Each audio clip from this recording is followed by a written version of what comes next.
Did you know that you can walk on a treadmill, but a little piggy cannot walk on a treadmill?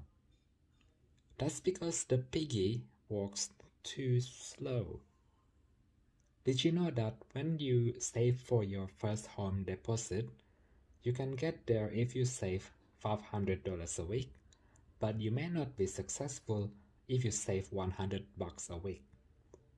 That is because it takes too long, and the property price would have gone up by the time you have enough savings, and then you will need to increase your savings, and by the time you have reached the higher savings amount, the property price will have gone up even higher.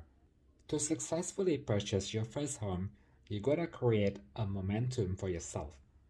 Live with your parents if you have to, so you can run and save $500 each week.